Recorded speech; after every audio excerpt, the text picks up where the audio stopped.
तो आज का जो हमारा वीडियो लेक्चर है इसमें हम लोग फिर से 6 क्वेश्चन को लेकर डिस्कस करेंगे।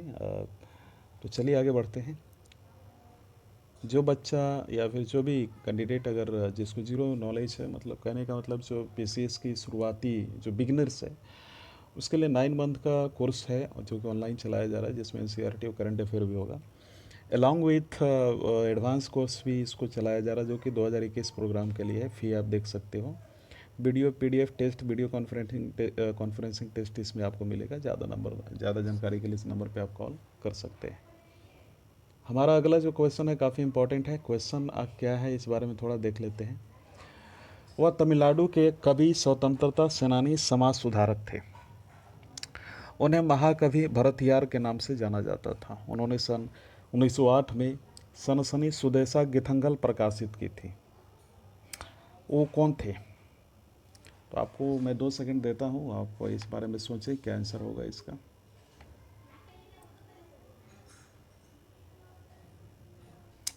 इसका आंसर डी होगा, सुब्रमण्यम भरतियार। तो थोड़ी जानकारी लेते हैं हम लोग जी सुब्रमण्यम अय्यर के बारे में, इसके बाद आगे बढ़ेंगे। सबसे पहले देखिए जी सुब्रमण्यम अय्यर को लेकर, गणपति दीक्षित सुब्रमण्य अय्यर एक प्रमुख भारतीय पत्रकार, समाज सुधारक और स्वतंत्रता सेनानी थे, जिन्होंने 20 सितंबर 1878 को द हिंदू अंग्रेजी समाचार पत्र की स्थापना की थी। वह 20 सितंबर 1878 से अक्टूबर 1898 तक द हिंदू के मालिक और संपादक और प्रबंध निदेशक थे। तमिल में भी जो है 1882 में भाषा अखबार स्वदेश मित्रन को उन्होंने प्रकाशित किया था। 19 जनवरी 1855 को उनकी जन्म हुई। 18 अप्रैल 1916 को उनकी मृत्यु हुई। मद्रास प्रेसिडेंसी में उनका जन्म हुआ था, तंजावुर में। उन्होंने किताबें लिखी जैसे economic aspects of British rule in India. इन्होंने एक संगठन भी बनाया, मद्रास महाजन सभा। अगले श्री राजगोपालाचारी, इनके बारे में जानते हैं। राजगोपालाचारी का जन्म हुआ था 10 दिसंबर 1878 और मृत्यु हुआ था 25 दिसंबर 1972। राजा जी नाम से भी जाने जाते थे। वे वकील, लेखक, राजनीतिज्ञ और दार्शनिक भी थे। वे स्वतंत्र भारत के द्वितीय गवर्नर जनरल और प्रथम भारतीय गवर्नर जनरल थे। 10 अप्रैल 1900 जिसे हम बोल सकते हैं 52 से 13 अप्रैल 1958 तक वे मद्रास प्रांत के मुख्यमंत्री रहे। वे दक्षिण भारत के कांग्रेस के प्रमुख नेता थे, किंतु बाद में कांग्रेस के प्रखर विरोधी बन गए तथा स्वतंत्र पार्टी का स्थापना उन्होंने किया और गांधी जी के समधी भी थे, क्योंकि राजा जी की पुत्री लक्ष्मी का विवाह गांधी जी के सबसे छोटे पुत्र देवदास गांधी से हुआ था। ठीक है। और उन्होंने दक्षिण भारत में हिंदी के प्रचार प्रसार के बहुत कार्य किए थे। तो उस समय 21 जून 1948 और 26 जनवरी 1950 के बीच में जो वहाँ का शासक था इंडिया, उस समय जो थे जॉर्ज सिक्स है, और प्रधानमंत्री आपको मालूम है जवाहरलाल नेहरू, और पूर्व अधिकारी जो थे बर्मा के अर्ल माउंटबेटन थे। तो राज्यपाल जो थे 10 अप्रैल 1952 से 13 अप्रैल 1954 के बीच श्री प्रकाशा प्रो। और तो ये जो सारी जो चीज़ें मैं बता रहा हूँ, जैसे उनका जन्म दक्षिण भारत के सलेम जिले में थोरापल्ली नामक गांव में हुआ था। राजा जी तत्कालीन सलेम जनपद के थोरापल्ली नामक एक छोटे से गांव में एक तमिल ब्राह्मण परिवार श्री वैष्णव में जन्मे थे। आजकल थेरापल्ली कृष्णगिरी जनपद में उनकी आरंभिक शिक्षा होसूर में हुई और कॉलेज की शिक्षा मद्रास, चेन्नई एवं बेंगलुरु में हुई। 1946 में देश की अंतरिम सरकार बनी। उन्होंने केंद्र सरकार में उद्योग मंत्री उनको बनाया गया और 1954 में उनको भारतीय राजनीति के जनक कहे जाने वाले राजा जी को भारत रत्न से सम्मानित किया गया। वो पहले भारतीय थे भारत रत्न पाने वाले, ये ध्यान देना आपको। और इनके द्वारा चक्रवर्ती तिरुमग्न जो गद्य रामायण कथा में है उसका भी जो है रचयिता इनको बोला जाता है। तो उनके लिए उन्होंने सन 1958 में साहित्य अकादमी पुरस्कार तमिल से सम्मानित किया गया था। तो ये सारी चीज़ें हैं। और अपनी वेशभूषा से भारतीयता के दर्शन कराने वाले इस महापुरुष का जो देहांत कितने तारीख को हुआ था? 28 दिसंबर 1972 को हुआ था। अगला कदुंककरी वरसलिंगम, इनके बारे में थोड़ी जानते हैं। कंदुकुरी वरसीलिंगम 16 अप्रैल 1848 को जन्म हुआ, 27 मई 1919 को मृत्यु हुई। तेलुगु साहित्य के आधुनिक काल के प्रसिद्ध साहित्यकार एवं समाज सुधारक थे। उन्होंने गद्य ब्राह्मण के नाम से ख्याति मिली। संतानपंथी ब्राह्मण परिवार में जन्मे वीरेशलिंगम जाति पाति के कट्टर विरोधी थे। कुंदुकरी वीरेशलिंगम ने जाति विरोध आंदोलन का सूत्रपात किया और स्त्री शिक्षा को प्रोत्साहित करने के लिए उन्होंने 1874 में राजमंड्री के समीप धवेलेश्वरम में और 1884 में इतनी पेटा में बालिकाओं के लिए पाठशाला की स्थापना की। आधुनिक तेलुगु गद्य साहित्य के प्रवर्तक वीरेशलिंगम ने प्रथम उपन्यासकार, प्रथम नाटककार और आधुनिक पत्रकारिता के प्रवर्तक के रूप में ख्याति अर्जित की थी। ये सारी चीज़ें हैं। और इसके बाद जो है अगला जो काफ़ी इंपॉर्टेंट है, सुब्रमण्यम भरतियार के बारे में जान लेते हैं, क्योंकि ये भी देखिए बहुत ज़रूरी है। तो चिन्ना स्वामी सुब्रमण्यम भरतियार का जन्म 11 दिसंबर 1882 को तमिलनाडु में तिरुनेलवेली जिले के एटायपुरम गांव में हुआ था। ये तमिलनाडु के महान कवि और एक महान कवि जो बोल सकते हैं स्वतंत्रता सेनानी, समाज सुधारक थे। सुब्रमण्यम भारती तथा महाकवि भरतियार के नाम से जाना जाता था। राष्ट्रवाद और भारत की स्वतंत्रता पर उनके लिखे गीतों ने तमिलनाडु में भारतीय स्वतंत्रता आंदोलन में भाग लेने हेतु लोगों को प्रेरित करने में योगदान दिया। साहित्यिक कृतियाँ कन्नन पाटू नीलवम विनम कुत्रुम, बड़ा नाम भी अजीब है, पंचाली सप्तम कोयलो पाटू, तो ये उनकी कृतियाँ थीं। उन्होंने सन 1908 में स्वदेश गीतांजल नामक क्रांतिकारी रचना का प्रकाशन किया। वर्ष 1949 में प्रथम कवि बन गए जिनकी कृतियों का राज्य सरकार द्वारा राष्ट्रीयकरण किया गया। और वह जाति व्यवस्था के विरोधी थे। उन्होंने घोषित किया था कि केवल 2 ही जातियाँ विद्यमान है, पुरुष और महिला, और इससे ज़्यादा कुछ नहीं। उन्होंने स्वयं अपने जनों को तोड़ फेंकी थी, राइट। और तो उन्होंने महिलाओं को नीचा दिखाने वाले शास्त्रों की निंदा की और वह मानव मात्र की समानता में विश्वास रखते थे। उन्होंने उन उपदेशकों की आलोचना की जो गीता और वेदों की शिक्षा देते समय अपने व्यक्तिगत पूर्वाग्रहों का घालमेल कर देते हैं, राइट। अब अगला जो है इसमें हमें समझना है जो काफ़ी इंपॉर्टेंट है, अगला जो क्वेश्चन है उसकी तरफ हम लोग बढ़ते हैं, राइट। ये एक्सप्लेनेशन देख लीजिए। और क्वेश्चन है कि उस समय प्रदान किया जाता जब वह उस वर्ष के बजट में विचार नहीं किए गए कुछ नए सेवा प्रारक पूरक और अतिरिक्त व्यय के लिए चालू वित्त वर्ष के दौरान एक आवश्यकता उत्पन्न हुई है। ऊपर दिया गया विवरण निम्नलिखित में से किस संसदीय अनुदान को दर्शाता है? 2 सेकंड है, आप इसके बारे में सोचिए।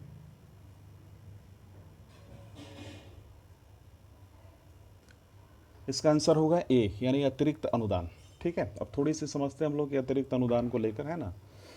देखिए, जब भी अतिरिक्त व्यय करने की आवश्यकता होती है तो संसद के पटल पर एक अनुपूरक अनुमान रखा जाता है। यदि एक वित्तीय वर्ष के दौरान किसी सेवा पुरुष सेवा के लिए और उस वर्ष हेतु स्वीकृत धनराशि से अधिक धनराशि खर्च की गई है तो वित्त रेल मंत्री अतिरिक्त अनुदानों की मांगे प्रस्तुत करते हैं। वहीं अगली जो हम लोग बात करें तो है अतिरिक्त अनुदान, सॉरी फॉर दैट, ये अधिक अनुदान इसको बोला जाता है या साधारण। देखिए, ये दोनों एक ही है, बी और सी एक ही है, लेकिन यहाँ पे कंफ्यूज करने के लिए दिया गया, एग्जाम में ऐसा दिया जा सकता है। तो एक्सेस ग्रांट का मतलब अधिक अनुदान होता है।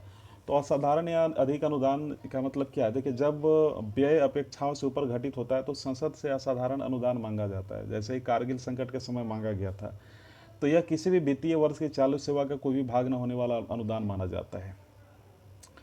अगली जो है हमारे लिए काफ़ी इंपॉर्टेंट है और ये देखिए, टोकन ग्रांट उतना इंपॉर्टेंट नहीं है। टोकन ग्रांट के बारे में डिस्क्रिप्शन लेकर भी आप कुछ नहीं, वैसा आपको समझने की ज़रूरत है। अगली क्वेश्चन है उस बारे में थोड़ा देखिए। 1 सेकेंड, एक्सप्लेनेशन आप देख सकते हो। क्वेश्चन क्या है?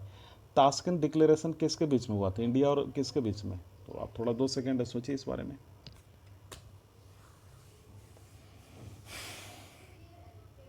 ऑप्शन सी होगा पाकिस्तान। चलिए समझते हैं, ताशकंद डिक्लेरेशन काफ़ी इंपॉर्टेंट है। देखिए, ताशकंद समझौता भारत और पाकिस्तान के बीच 10 जनवरी 1966 को हुआ एक शांति समझौता था और इस समझौते के अनुसार ये तय हुआ था कि भारत और पाकिस्तान अपनी शक्ति का प्रयोग नहीं करेंगे और अपने झगड़े को शांतिपूर्ण तरीके से जो है सुलझाएंगे, है ना। 10 जनवरी 1966 को हुई स्थान ताशकंद। ताशकंद का है, उज्बेकिस्तान में है। नेपाल के बारे में थोड़ी जानकारी लीजिए। अभी हाल ही में काफ़ी ज़्यादा न्यूज़ में बना था, लेकिन लेटेस्ट न्यूज़ पे मैं चर्चा नहीं करूँगा क्योंकि लेटेस्ट न्यूज़ आप ऑलरेडी देख भी रहे होंगे। मैं फिर भी बताता हूँ। अब यहाँ पे देखना ये है कि नेपाल एक दक्षिण एशियाई स्थलरूप राष्ट्र है और आपको मालूम होना चाहिए कि नेपाल के 85% नागरिक हिंदू धर्मावलंबी है। नेपाल विश्व के प्रतिशत आधार पर सबसे बड़ा हिंदू धर्मावलंबी राष्ट्र है। काठमांडू में राजधानी है। खड़ग प्रसाद शर्मा ओली इनके प्राइम मिनिस्टर हैं। राष्ट्रपति विद्या देवी भंडारी हैं और काफ़ी न्यूज़ भी है। और इसमें आपने देखा भी कि हाल के दिनों में भारत और नेपाल के रिश्तों में काफ़ी ज़्यादा तनाव आए हैं। खैर, वो तो बात की बात है, आपने उसके बारे में देखा भी होगा। अगला चाइना के बारे में जानते थे कि चीनी जनवादी गणराज्य, जिसे प्रायः चीनी नाम से संबोधित किया जाता है, पूर्वी एशिया में स्थित एक देश है और ये चीज़ समझना है कि इसके यहाँ के जो मुद्रा जो है रममिनबी है और आधिकारिक लिपि जो है सरलीकृत चीनी वर्ण है। ये चीज़ आप ध्यान दीजिएगा, क्योंकि ये चीज़ें बड़ी महत्वपूर्ण रखती हैं, है ना। तो और चीज़ इस आपको मालूम है कि चाइना से भी काफ़ी ज़्यादा अभी हाल ही में ये हो रहा है, तनाव बढ़ा है, राइट। तो ये भी बहुत बड़ी बात है। और चीन में बौद्ध धर्म प्रमुख, वहाँ पे सबसे संगठित धर्म है। हालांकि मूल चीनी धर्म जैसे ताओ धर्म, कन्फ्यूशियस धर्म के अधिकांश अनुयायी भी बौद्ध धर्म का पालन करते हैं। तो इतिहास क्या, देखिए चीन की सभ्यता विश्व के प्राचीन सभ्यताओं में से एक है। इसके 4000 वर्ष पूरा लिखित इतिहास है। यहाँ विभिन्न प्रकार के ऐतिहासिक एवं सांस्कृतिक ग्रंथ और पुरातन संस्कृत ऐसे पाए गए हैं। लेकिन ये भी ध्यान देना है कि यहाँ पे अन्य सभ्यताएं भी हैं, जैसे प्राचीन भारत मतलब इसके अलावा भी, जैसे प्राचीन भारत हो गया, सिंधु घाटी सभ्यता, मेसोपोटामिया की सभ्यता जैसे मिस्र कहा जाता, दक्षिण अमेरिका की माया सभ्यता। चीनी लिपि अभी चीन, जापान के साथ साथ आंशिक रूप से कोरिया तथा वियतनाम में प्रयुक्त हुई है। तो सिया राजवंश का एक अस्तित्व एक लोक कथा लगता था, पर हेनान में पुरातात्विक, हालांकि देखिए पुरातात्विक साक्ष्यों के आधार पर चीन में मानव बसासत जो है लगभग 22.5 लाख वर्ष पुराना है। ये ध्यान देना आपको। तो मैं पहले का चीन बताता हूँ, इसके बाद बहुत सारी चीज़ें उसमें जानकारी लेना नहीं है। मैं ये जानता हूँ कि इसको कैसे इसका स्थापना हुआ। देखिए सिया राजवंश का अस्तित्व एक लोक कथा लगता था, पर हेनान में पुरातत्वीय खुदाई के बाद इसके अस्तित्व सत्यता सामने आई।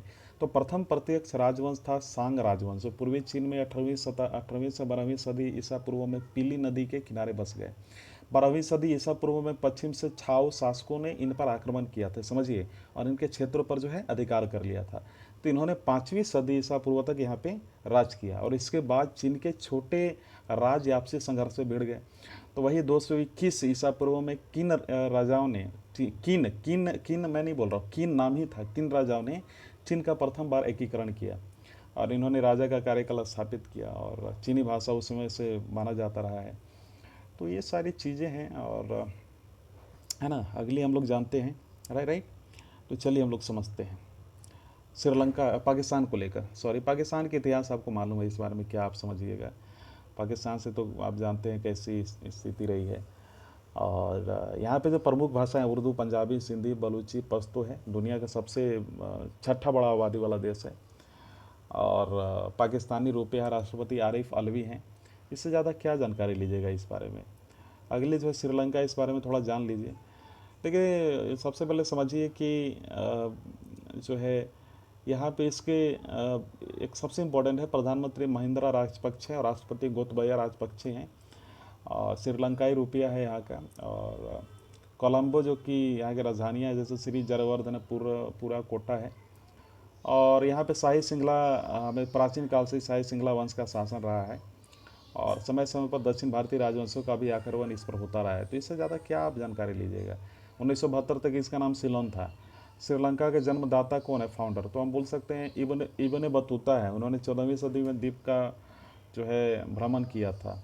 और श्रीलंका में कौन सा धर्म है, आपको ऑलरेडी मालूम है। जनगणना 2011 के जनगणना के अनुसार श्रीलंका 70.2% थेरवा बौद्ध हैं वहाँ पे, और 12.6% हिंदू, 9.7% मुसलमान, और 7.4 ईसाई, जो कि रोमन कैथोलिक वाले हैं, और 1.3% ईसाई, लेकिन मुसलमान में सुन्नी मुसलमान हैं।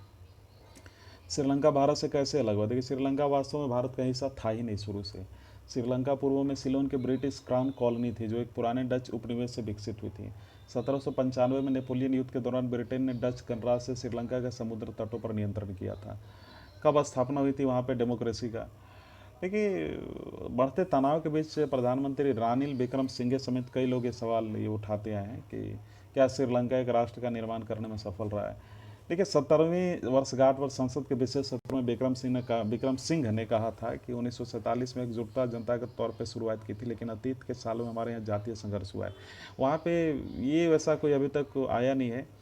लेकिन श्रीलंका, ये भी समझ लीजिए कि वहाँ पे जो है भारत और श्रीलंका के बीच कौन कौन सा द्वीप है। तो भारत के अंतर्गत आने वाला द्वीप जो रामेश्वरम द्वीप, श्रीलंका के अंतर्गत मन्नार द्वीप, और रामेश्वरम द्वीप भारत के दक्षिण राज्य तमिलनाडु तथा श्रीलंका के बीच मौजूद एक द्वीप है। और यही सारी चीज़ें हैं। और पवन द्वीप कहाँ है, देखिए पवन द्वीप ये भी समझिए, ऐसा माना जाता है कि तमिलनाडु में ही है ना। तो ऐसा कुछ चीज़ें यहाँ पे बताई जाती हैं कि तमिलनाडु में है। खैर आगे बढ़ते हैं हम लोग, है ना। चलिए, ये एक्सप्लेनेशन है। अगला क्वेश्चन क्या है, थोड़ा सा अटपटा सा नाम है लेकिन समझना है। नियोग लव फजिरडस फर्डेन ग्लेशियर में स्थित है, कहाँ कहाँ स्थित है? सिंपल है, आप बताइए। मैंने टिक पहले भी लगा दिया है, क्या आंसर होगा, फिर भी आप देखिए आंसर क्या होगा। क्या आंसर होगा बताइए। आंसर बी होगा, ग्रीनलैंड, है ना।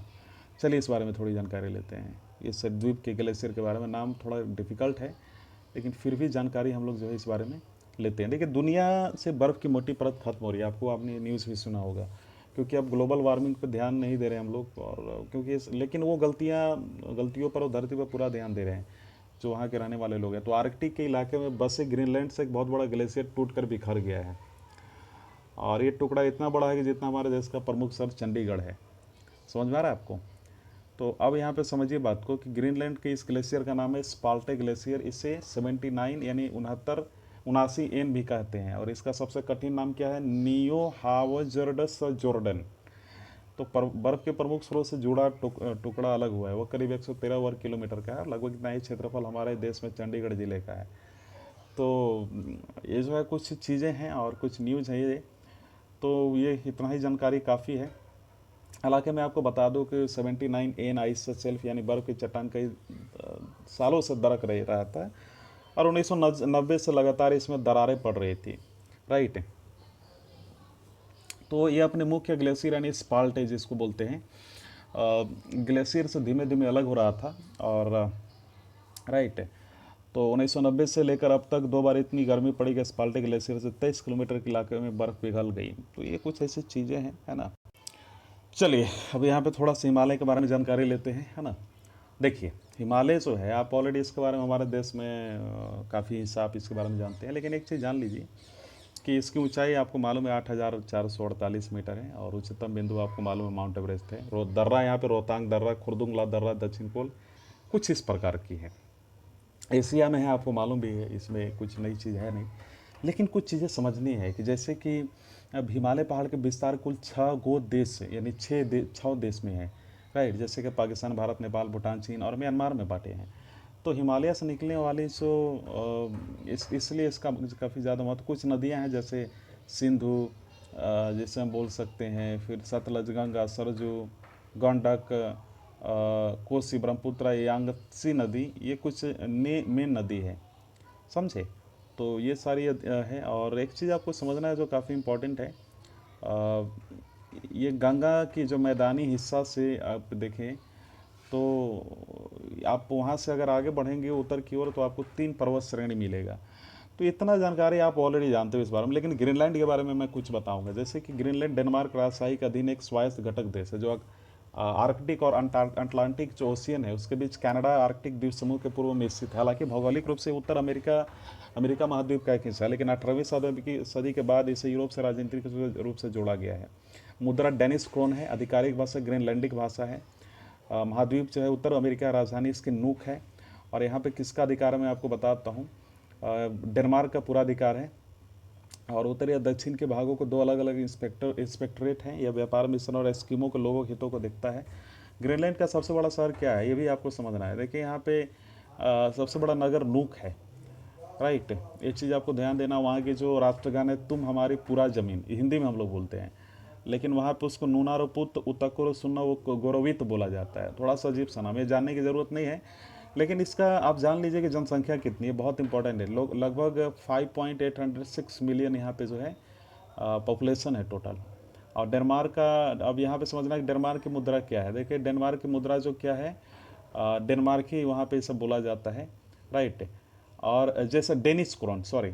और आप ये समझिए कि डेनमार्क का युद्ध कब हुआ था, तो 1864 में हुआ था, है ना। ये चीज़ आपको थोड़ा ध्यान देना है। और आइसलैंड की मुद्रा क्या है, आइसलैंड का आइसलैंडिक क्रोना है। और ऑस्ट्रेलिया और प्रसा के शासक कौन थे, तो नेपोलियन बोनापार्टे, आपने पढ़ा भी होगा, 15 अगस्त 1769 से लेकर 5 मई 1821। तो फ्रांस की क्रांति में सेनापति 11 नवंबर 1799 से 18 मई 1804 तक प्रथम कांसल के रूप में शासक, और 18 मई 1804 से 6 अप्रैल 1814 तक नेपोलियन था वहाँ का सम्राट रहा था। तो ये सारी चीज़ें हैं। और फिर इसके बाद आगे बढ़ते हैं हम लोग नॉर्वे की तरफ। नॉर्वे के बारे में थोड़ी जानकारी लेते हैं। ये सब आपको मालूम है ना, नॉर्वे टॉप लेवल पे हर एक चीज़ में, चाहे कोई भी ग्लोबल इंडेक्स हो, क्राइम रेट में उसका काफ़ी अच्छा है। तो यही है। देखिए इसकी राजधानी ओस्लो है। यहाँ पे जो राजभाषा है नॉर्वेजियन राजभाषा है, और यहाँ पे राजशाही है। और इसके क्षेत्राधिकार में स्कैंडिनेविया देश हैं, जिसमें पहाड़, ग्लेशियर और गहरे तटीय क्षेत्र शामिल हैं। और जनसंख्या यहाँ पे 5.433 मिलियन है। अर्ना सोलबर्ग प्रधानमंत्री है वहाँ के। और एक क्वेश्चन बार बार आती है कि नॉर्वे में रात क्यों नहीं होती। देखिए असल में सूर्य स्थिर, आपको मालूम है कि पृथ्वी के चक्र में हमें ऐसा होता दिखाई देता है कि सूर्य स्थिर है, लेकिन पृथ्वी 16 डिग्री का कोण बनाते हुए घूमती है। तो पृथ्वी के झुकाव की वजह से नॉर्वे का जमीन पूरा हिस्सा सूरज की रोशनी में रहता है। तो इसका मतलब ये है कि यहाँ 24 घंटा दिन रहता है, रात होती ही नहीं है। और कितने घंटे की रात होती है, तो 40 मिनट। यहाँ 40 मिनट की रात साल के मई से जुलाई के बीच होती है, इसलिए नॉर्वे को एंट्री ऑफ मिडनाइट सन कहा जाता है। तो ये सारी चीज़ें हैं, क्योंकि पूछा जा सकता है कौन सा देश में 40 मिनट का रात होता है, तो आपको थोड़ा याद होना चाहिए। ऐसा कौन सा देश है जहाँ 6 महीने रात और 6 महीने दिन होता है, तो नॉर्वे ही ऐसा देश है, उसको ऐसा बोला जाता है, राइट। और ये सारी चीज़ें हैं, और कुछ मैं नहीं बोलूँगा। अगला जो है इस बारे में समझिए, अंटार्कटिका। अंटार्कटिका पृथ्वी का दक्षिणतम महाद्वीप है, जिसमें दक्षिणी ध्रुव अंतर्निहित है। यह दक्षिण गोलार्ध के अंटार्कटिका क्षेत्र और लगभग पूरी तरह से अंटार्कटिका और दक्षिण में स्थित है। तो यह चारों ओर से दक्षिण महासागर से घिरा हुआ है, समझिए इस बात को। और जनसंख्या देखिए, यहाँ पे एक भी क्वेश्चन है कि यहाँ पे कितने लोग रहते हैं। तो विश्व का सबसे ठंडा, शुष्क और तेज हवा वाला महाद्वीप है। कम बारिश होती है, ठंडा रेगिस्तान इसको माना जाता है। तो क्वेश्चन भी आ सकता है, यहाँ पे कोई अस्थायी निवासी नहीं है, ये भी समझ लीजिए आप। तो कब खोज की गई थी जान लीजिए, 9 जनवरी 1982 को जेट कॉसिम के नेतृत्व में वो अंटार्कटिका पहुंचे थे। तो इस अभियान दल ने दक्षिण गंगोत्री में एक बेस कैंप स्थापित किया। तो मौसम की निगरानी की दृष्टि से बेस कैंप एक मौसम केंद्र की स्थापना भी की गई थी, समझे। ये सारी चीज़ें हैं। और अगला जो है काफ़ी इंपॉर्टेंट है, अंटार्कटिका को श्वेत महाद्वीप क्यों कहा जाता है। देखिए अंटार्कटिका अधिक सर्दी होने के कारण वो हमेशा बर्फ़ रहता है, तो इस वजह से इसको कहा जाता है। तो ये कोई बड़ी चीज़ नहीं है। लेकिन भारत का अंटार्कटिका अध्ययन केंद्र कहाँ स्थित है। देखिए भारतीय अंटार्कटिका भारत का द्वारा स्थापित अनुसंधान केंद्र का नाम है। अंटार्कटिका में भारत द्वारा स्थापित तीसरा अनुसंधान केंद्र है। इसके पूर्व दक्षिण गंगोत्री और मैत्री अनुसंधान केंद्र स्थापित किए जा चुके हैं, लेकिन वर्तमान बर्फ में दब जाने के कारण दक्षिणी गंगोत्री को सप्लाई बेस के रूप में प्रयुक्त हो रहा है। तो ये है अगला क्वेश्चन। हम लोग चलिए बढ़ते हैं। अगली क्वेश्चन है, समझिए। ग्रामीण और शहरी क्षेत्र में वर्तमान में 75% और 50% अखिल भारतीय कवरेज के अनुरूप भारत वर्तमान में राष्ट्रीय खाद्य सुरक्षा अधिनियम के तहत राज्यवार कवरेज NFSA 2013 द्वारा निर्धारित किया है। मतलब किसका द्वारा निर्धारित होता है, तो ये थोड़ा सा आपको समझना है। मैं आपको 2 सेकंड का समय दे रहा हूँ, आप इसका आंसर देखिए, बताइए क्या आंसर होगा। ऑफकोर्स इसका आंसर ये होगा नीति आयोग। नीति आयोग के बारे में मैंने बहुत डिस्कशन किया, भारत की राज व्यवस्था वाली जो बुक है उसमें भी लिखा हुआ है। लेकिन राष्ट्रीय खाद्य सुरक्षा अधिनियम 2013 की मुख्य बातें मैं आपको बताता हूँ। देखिए सरकार ने संसद द्वारा पारित राष्ट्रीय खाद्य सुरक्षा अधिनियम 2013 दिनांक 10 सितंबर 2013 को अधिसूचित किया था, और इसमें उन्होंने कुछ प्रमुख बिंदुओं पर चर्चा किया था। लेकिन उसका उद्देश्य मैं नहीं बताऊँगा, कुछ विशेषता बताता हूँ, क्योंकि बहुत लंबा इसमें आपको एक्सप्लेनेशन समझना पड़ेगा। तो मैं उद्देश्य इसका बताता हूँ। देखिए एक गरिमापूर्ण जीवन जीने के लिए आपको मालूम है कि लोगों के वरीय मूल्य पर अच्छी गुणवत्ता के खाद्यान्न की पर्याप्त मात्रा उपलब्ध कराते हुए उन्हें मानव जीवन चक्र दृष्टिकोण में खाद्य और पौष्टिक सुरक्षा प्रदान करना है। तो इस अधिनियम में लक्षित सार्वजनिक वितरण प्रणाली यानी TPDS के अंतर्गत राज्य सहायता प्राप्त खाद्यान्न प्राप्त करने के लिए 75% ग्रामीण आबादी और 50% शहरी आबादी का कवरेज का प्रावधान है। तो इस प्रकार लगभग 2/3 आबादी कवर की जाएगी। और हर व्यक्ति को चावल, गेहूं, मोटे अनाज क्रमशः 321 रुपये प्रति किलोग्राम की राहत सहायता प्राप्त मूल्यों पर 5 किलोग्राम खाद्यान्न प्रति व्यक्ति प्रति माह प्राप्त करने का हकदार होगा। तो यही सारी चीज़ें, हालांकि 35 किलोग्राम खाद्यान्न प्रति परिवार प्रति माह प्राप्त करते रहेंगे। तो ये सारी उसमें सारी दी गई है, और भी बहुत सारे हैं, इसके बारे में बहुत लंबा डिटेल हो जाएगा, जो कि वीडियो काफ़ी इसी में समय चला जाएगा। तो अगली जो है उपभोक्ता मंत्रालय। देखिए उपभोक्ता मामले, खाद्य और सार्वजनिक वित्त मंत्रालय का भारत सरकार का एक मंत्रालय है। तो कैबिनेट स्तर का मंत्री इसका संचालन करता है। तो वर्तमान में रामविलास पासवान इसके मंत्री है और राज्य मंत्री CR चौधरी हैं। 2 सितंबर 1946 का स्थापना हुई थी और इसके जो सहायक कंपनियां जैसे डिपार्टमेंट ऑफ कंज्यूमर अफेयर, भारतीय खाद्य निगम, खाद्य और सार्वजनिक वितरण विभाग इसके जो हैं क्या है सहायक कंपनियां हैं। अगला जो है राज्य कार्यान्वयन एजेंसियां हैं, जैसे कि अगर मैं बात करूँ राज्य कार्यान्वयन एजेंसियों को लेकर, तो कार्यान्वयन एजेंसियों का भी हाल में न्यूज़ आया था कि कार्यान्वयन एजेंसियों को मंजूरी मिल गई है किसी अपने किसी भी कल्याण बोर्ड या फिर किसी भी वेलफेयर को लेकर वो काम कर सकते हैं। ये सारी चीज़ अभी न्यूज़ में हाल ही में आई थी।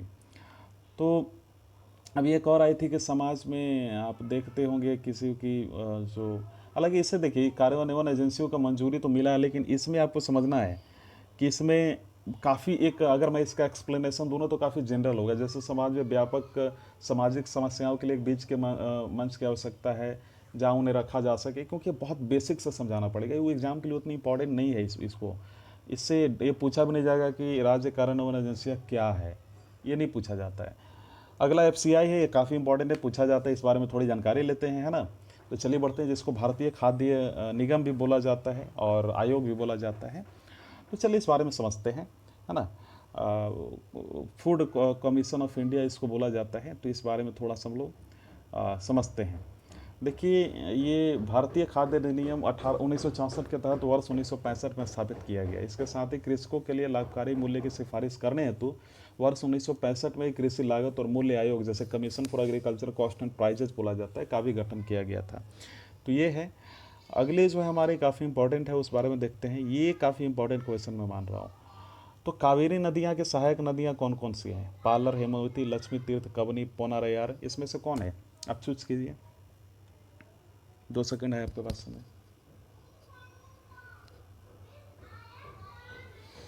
ऑप्शन सी होगा 2, 3, 4, यानी हेमावती, लक्ष्मी तीर्थ और कबनी। अब क्या है, देखिए कावेरी नदी के बारे में आप जानकारी लीजिए। ये आपको इसमें एक ही कावेरी नदी का ही डिस्कशन करूँगा, आपका सारा क्लियर हो जाएगा। पहले तो समझिए कि कावेरी कर्नाटक तथा उत्तरी तमिलनाडु में बहने वाली एक सदा नीरा नदी है और ये पश्चिमी घाट के पर्वत ब्रह्मगिरी से निकली है और इसकी लंबाई प्रायः 800 किलोमीटर है, राइट। और दक्षिण पूर्व में प्रवाहित होकर कावेरी नदी बंगाल की खाड़ी में मिली है, राइट। तो ये सारी है और साथ ही साथ सिमसा, हिमावती, भवानी इसकी उपनदियाँ हैं। कावेरी नदी के किनारे बसा हुआ सर तिरुचारापल्ली हिंदुओं का प्रसिद्ध तीर्थ स्थान है। कावेरी नदी के डेल्टा पर अच्छी खेती होती है और ये भी समझना है कि इसके पानी को लेकर दोनों राज्यों में विवाद है। तो इस विवाद को लेकर कावेरी जल विवाद कहते हैं। तो कावेरी नदी पर तमिलनाडु में होगन्नहक्कल जलप्रपात तथा कर्नाटक राज्य में भारचुक्की, राइट, बालमुरी जलप्रपात अवस्थित है, राइट। तो इसे दक्षिण भारत की गंगा भी कहते हैं, है ना। तो ये सारी चीज़ें हैं। और एक चीज़ और इसके बारे में आपको बताना चाहूँगा, काफ़ी इंपॉर्टेंट है। देखिए इसकी उपनदियाँ बाएँ में हिमावती, सिमसा, करावती है, दाएँ से बहती हैं कावेरी, भवानी, नोयल, अमरावती। ये चीज़ आप समझिएगा, काफ़ी इंपॉर्टेंट है। तो इसी बीच एक और आती है कि ये भाई हम लोग जो बात कर रहे हैं पालर नदी की। पालर नदी कहाँ पे है? देखिए पालर नदी के बारे में भी जानकारी लेना काफ़ी इंपॉर्टेंट है। ये साउथ की नदी है, दक्षिण भारतीय नदी है। यह कर्नाटक में चिंतामणि के दक्षिण पश्चिम में इसके बारे में डिस्कस कर रहा हूँ। पश्चिम में पोन्नयार नदी के पास से निकलती है, दक्षिण पूर्व दिशा में बहकर तमिलनाडु में चेन्नई के दक्षिण में बंगाल की खाड़ी में जाकर मिल जाती है और यह 295 किलोमीटर लंबी नदी है। और ये पौने और चियार इसकी प्रमुख सहायक नदियाँ हैं। ये पलार का बहाव अनियमित है और भारी वर्षा के कारण कभी कभी बाढ़ आ जाती है। तो गर्मी में अक्सर सूखी रहती है, राइट। तो सिंचाई के लिए इस नदी पर बांध के तमिलनाडु में बनाया गया है, राइट। तो बेलूर, आर्कटोर और चंगलपट्टू इसके तट पर बसे हुए मुख्य शहर हैं, राइट। तो ये सारी चीज़ें हैं, ये इतनी जानकारियाँ काफ़ी हैं। लेकिन एक और यहाँ पे पॉइंट आता है कि पोनारयार के बारे में अगर मैं बात करूँ तो ये इसके बारे में भी आपको जानकारी लेना बहुत ज़्यादा ज़रूरी है, राइट। पोनारयार जो नदी है। लेकिन एक इस बीच में मैं आपको कुछ बोलना चाहूँगा कि इसको पेन्नार नदी भी यानी पन्ना नदी भी बोला जाता है। तो पेनारी नदी भारत की एक प्रमुख नदी है। नदी कर्नाटक में नंददुर्ग पहाड़ी से निकलकर पूर्व की ओर और 970 किलोमीटर बहकर बंगाल की खाड़ी में गिरती है। पापाधन, चित्रावती, जयमंगली, कचेरू इसकी सहायक नदियाँ हैं। इसकी निचली घाटी में नहरें निकालकर सिंचाई की जाती हैं। और ये ध्यान देना कि मुहाना इसका बंगाल की खाड़ी है, शहर नेल्लूरू है, जिला यहाँ से टच करता है चिकबल्लपुर, कोलार जिला, तुमकुरू जिला, अनंतपुर, कडप्पा, नेल्लूर। स्टूडेंट्स जाते जाते मैं आपसे कुछ पॉइंट पूछना चाह रहा था कि अगर आप इस टॉपिक पे वीडियो चाहते हैं कि जैसे कोई नदी है तो वहाँ से अगर कहीं कोई नदी निकल रही है तो वहाँ पे कौन नेशनल पार्क है, कौन बायोस्फीयर रिजर्व है, इस तरीके की क्वेश्चन आती है एग्ज़ाम में, इसकी पूरी लिस्ट चाहते हो, जियोग्राफिकल इंडिकेशन इंडिया में कहाँ कहाँ है उसकी लिस्ट चाहते हो, और रिपोर्ट जो है कि WHO के द्वारा रिपोर्ट पब्लिश हुआ तो उसमें कितना इंडिया का रैंक है पूरा अगर आप चाहते हो, तो इस प्रकार की अगर चीज़ें आप चाहते हो तो आप ज़रूर कमेंट सेक्शन में लिखें कि सर इसकी ज़रूरत है। और जो स्कीम्स जो हैं, स्कीम जैसे अभी आत्मनिर्भर भारत, बहुत सारे स्कीम आए हैं, उस स्कीम्स के बारे में जानकारी चाहते हो तो इसकी आप एक मुझे लिस्ट मुझे आप कमेंट कर दो, मैं उसका लिस्ट जो है बनाकर वीडियो बना दूंगा। वीडियो देखने के लिए धन्यवाद, मिलते हैं फिर अगले वीडियो में, थैंक यू।